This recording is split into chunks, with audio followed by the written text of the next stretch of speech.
Hello and once again a very warm welcome to everyone on Prince Civil Services YouTube channel. My name is Chitranshu and I am here with another part of our history quick revision series and which is based on our medieval chapter Mughal Empire. तो आज के इस part में हम अपने previous session को आगे continue करेंगे और कुछ और शासकों के बारे में कुछ और बेहतर यूपीएससी स्तर के प्रश्नों को सॉल्व करने का प्रयास करेंगे।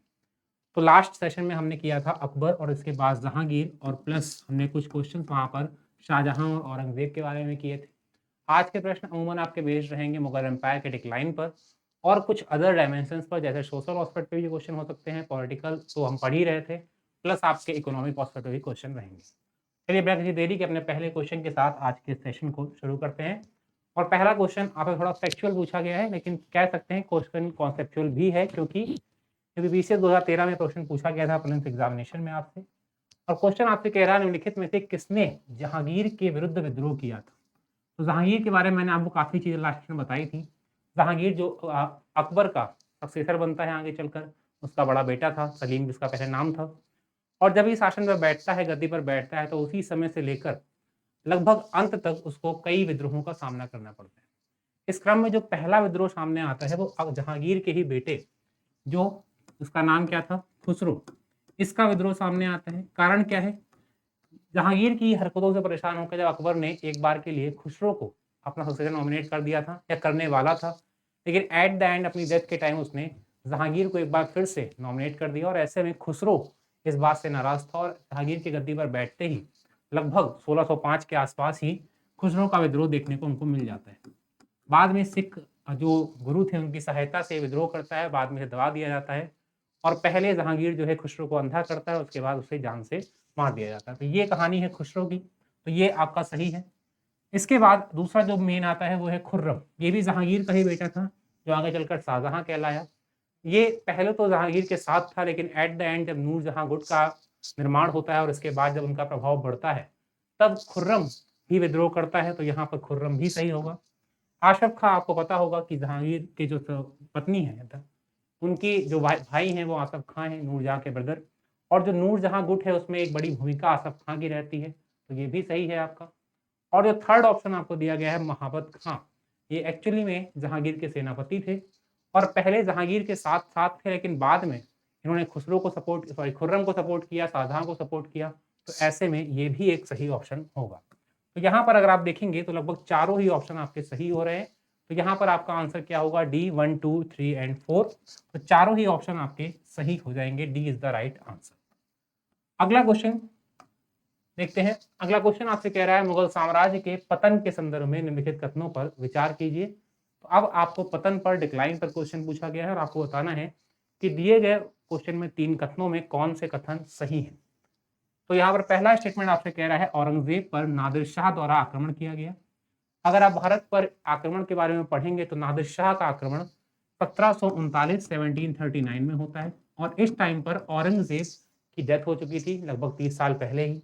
और इस समय मुगल एम्पायर पर जिसका शासन था वो था मोहम्मद शाह रंगीला। तो मोहम्मद शाह के समय नादिर शाह का आक्रमण होता है, ना कि औरंगजेब के समय। तो ऐसे में ये स्टेटमेंट आपका गलत है। औरंगजेब की दक्षिण अभियान की लालसा, जिस कारण वह उत्तर भारत पर ध्यान नहीं दे सका। तो यहाँ पर कहने का मतलब ये है कि औरंगजेब ने कहीं ना कहीं नॉर्दर्न इंडिया कंपैरिजन में सदर्न इंडिया पर ज़्यादा फोकस किया और इसके चलते कहीं ना कहीं ये साम्राज्य पतन की ओर अग्रसर होता है। तो ये बात कहीं ना कहीं सही भी बैठती है। अगर आप बात करें दक्षिण भारत में गोलकुंडा के राज्य की, अगर आप बात करें बीजापुर की, अगर आप बात करें मराठों की, तो औरंगजेब का ध्यान अपने एंडिंग पीरियड में यहाँ पर ज़्यादा रहता है। 1685 से लेकर 88 के आसपास तक पूरा दक्षिण भारत को जीतने में सफल भी रहता है। इसके अलावा बाद का जो समय है वो उसका बीतता है किसके साथ? शिवाजी और उसके सक्सेसर्स के साथ। तो ऐसे में लास्ट जो फेज है औरंगजेब का वो सदर्न इंडिया में है, जिसके चलते नॉर्दर्न इंडिया में वो उतना फोकस नहीं कर पाता, इतनी आवश्यकता थी और मुगल साम्राज्य अपना पतन की ओर बढ़ जाता है। तो statement is correct. Third statement आपसे कह रहा है औरंगजेब द्वारा अपनाई गई मराठा नीति या मराठा पॉलिसी ऑफ औरंगजेब। कहीं ना कहीं बात फिर वही आती है 1690 के आसपास जब राजा राम बनते हैं, तो इसके समय भी औरंगजेब लगातार युद्ध करता है। 1682 के आसपास भी वो युद्ध करता है संभाजी से और इसके बाद एक लंबे समय तक स्ट्रगल जारी रहता है मराठों के साथ। और ऐसे में मराठे ना ही कभी खुलकर मुगलों के सपोर्ट में आ पाते हैं और ना ही कभी खुलकर उनके अगेंस्ट जा पाते हैं। तो ऐसे में ये जो पॉलिसी थी, इसके चलते भी कहीं ना कहीं मुगल साम्राज्य पतन की तरफ बढ़ने लगा। और जैसे ही 1707 में औरंगजेब की डेथ होती है, उसके बाद जब वो शाहू जी को मुक्त करते हैं, तो उसके बाद कहीं ना कहीं मराठे एक बार फिर से पेशवाओं के नेतृत्व में एक बार फिर से रिवाइव करते हैं अपने आप को, और उसके कंपैरिजन में मुगल एम्पायर डिक्लाइन कर जाता है। तो यहाँ पर सेकंड और थर्ड स्टेटमेंट बिल्कुल सही डिफाइन कर रहे हैं डिक्लाइन को, लेकिन जो फर्स्ट स्टेटमेंट है वो फैक्चुअली गलत है। हालांकि कारण ये भी था, लेकिन ये औरंगजेब के समय नहीं हुआ था। तो आपका आंसर क्या हो जाएगा, कौन कौन से सही हैं, 2 और 3। तो आपका आंसर हो जाएगा यहाँ पर बी, केवल 2 और 3। चलिए बढ़ते हैं अपने अगले क्वेश्चन की तरफ। अगला क्वेश्चन आपसे कह रहा है, मुगल शासन प्रणाली के संदर्भ में निम्नलिखित में से कौन सा कथन सही है। तो आपको यहाँ पर 4 स्टेटमेंट दिए गए हैं और आपसे कहा गया है कि कोई एक स्टेटमेंट जो सही है उसको आपको छांटना है। अब मुगल प्रशासन के बारे में बात करेंगे तो पहला स्टेटमेंट कह रहा है मुगल शासन प्रणाली अत्यधिक केंद्रीकृत थी, मतलब बहुत ज्यादा सेंट्रलाइज थी। तो अगर आप वहां पर देखेंगे तो अकबर के समय से लेकर के औरंगजेब के समय तक मुगल शासन प्रणाली केंद्रीकृत बहुत ज्यादा नजर नहीं आती।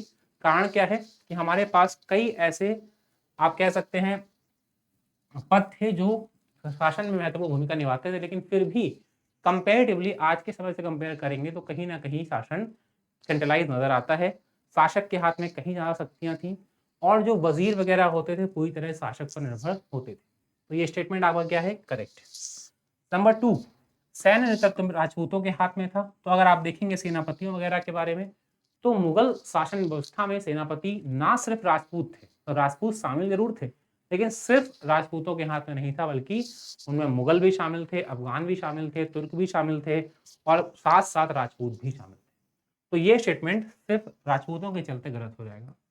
मुगल सरदारों विशेष रूप से उमरा संगठन ने प्रशासन में नई प्रणाली लागू की, बिल्कुल गलत स्टेटमेंट है, क्योंकि प्रशासन में इनका हस्तक्षेप बहुत सीमित हो गया था अकबर के बाद से, और ऐसे में नई शासन प्रणाली को स्थापित करना इनके अधिकार से बाहर था।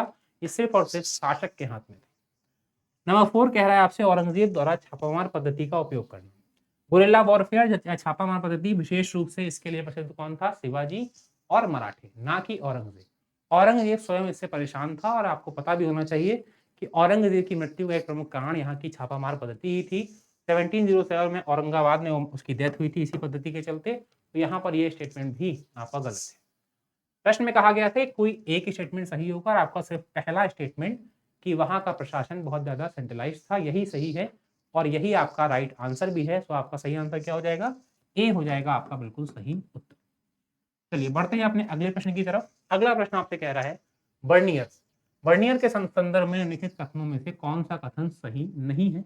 विच one of the following statement is not correct about Bernier. अब बर्नियर के बारे में आपको पता होना चाहिए, मुगल काल में यूरोप से आया हुआ यात्री था, और उसने अपने एक हिस्टोरिकल टेक्स्ट में उस समय के मुगल एम्पायर के बारे में काफी डिटेल विवरण दिया हुआ है, और इसके आधार पर ही हम कहीं ना कहीं मुगल एम्पायर के समाज के बारे में, वहां के उस समय के पॉलिटिकल सिचुएशन के बारे में जानते हैं।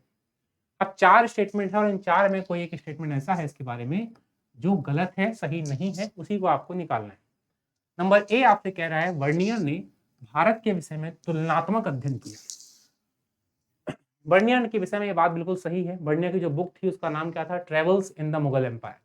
और उस बुक में जो उसने वर्णन किया है वहां पर उसने कंपैरेटिवली स्टडी की है, जहां पर एक तरफ उसने यूरोप की सोसाइटी को रखा और एक तरफ इंडियन सोसाइटी को। तो ऐसे में तुलनात्मक अध्ययन बिल्कुल सही है। उसने travels in the Mughal empire book लिखी, यही उसका नाम भी था, मैंने आपको बताया। Statement is correct. बर्नियर के अनुसार भारत में निजी भू स्वामित्व का अभाव था। निजी भू स्वामित्व का मतलब होता है कि अपने जमीन पर राजा या शासक वर्ग का अधिकार न होकर सामान्य जनता का अधिकार होना। बर्नियर के विषय में जो स्टेटमेंट दिया गया है वो स्टेटमेंट बिल्कुल सही दिया गया है, क्योंकि यहाँ पर उसके अनुसार क्या था कि जो जितनी भी राज्य की भूमि है, जितना भी लैंड है, वो सभी कहीं ना कहीं कंट्रोल किया जाता है जो गवर्निंग बॉडी है वहां की, राजा है, किंग है, उसके द्वारा। तो ऐसे में बर्नियर ने स्टेटमेंट दिया था कि जो निजी भू स्वामित्व है वो वहां पर एब्सेंट नजर आता है इंडिया में। Statement is correct. उसके वर्णन के अनुसार भारत में अमीर है तथा सबसे गरीब वर्ग के बीच में मध्यम वर्ग है। तो यहाँ पर जो सबसे ज्यादा कॉन्ट्राडिक्टरी स्टेटमेंट रहता है बर्नियर का वो यही है, कंफ्यूजिंग भी है, कि उसके अनुसार उसने जो डिफाइन किया इंडियन सोसाइटी को on the basis of the financial condition, वहां पर वो कहता है कि एक क्लास है जो बहुत अपर क्लास है, बहुत रिच क्लास है, और साथ ही साथ एक क्लास और है जो बहुत ज़्यादा गरीब है, लोअर क्लास है।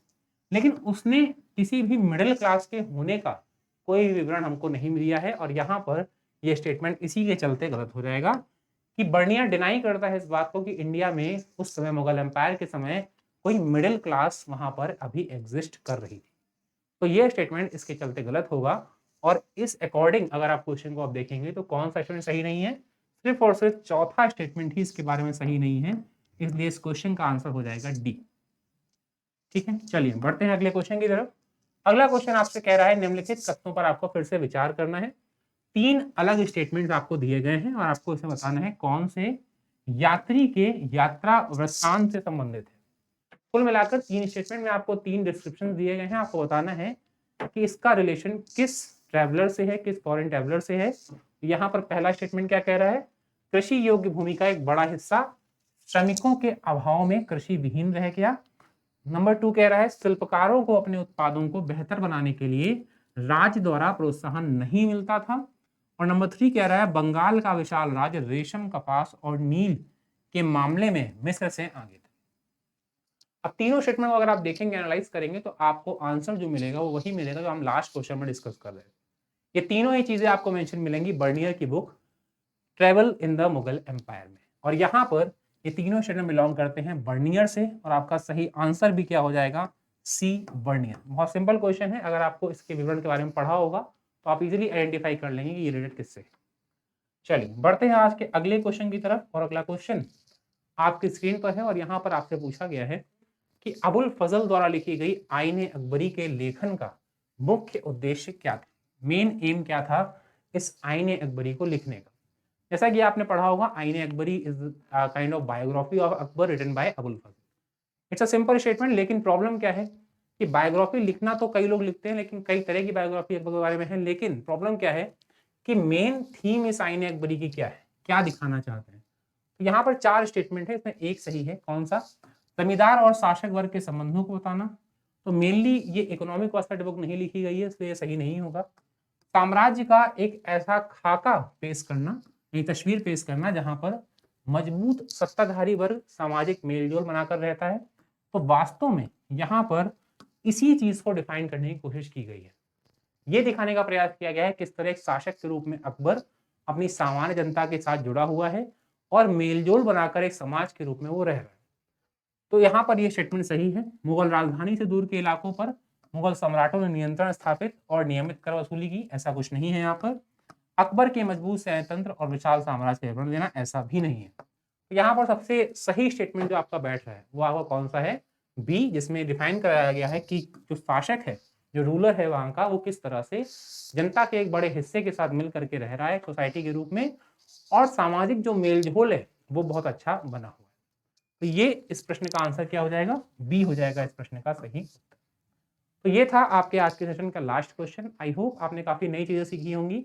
जल्दी मुलाकात होगी आपसे एक और सेशन में कुछ और मुगल एम्पायर क्वेश्चन के साथ। तब तक thank you so much for watching.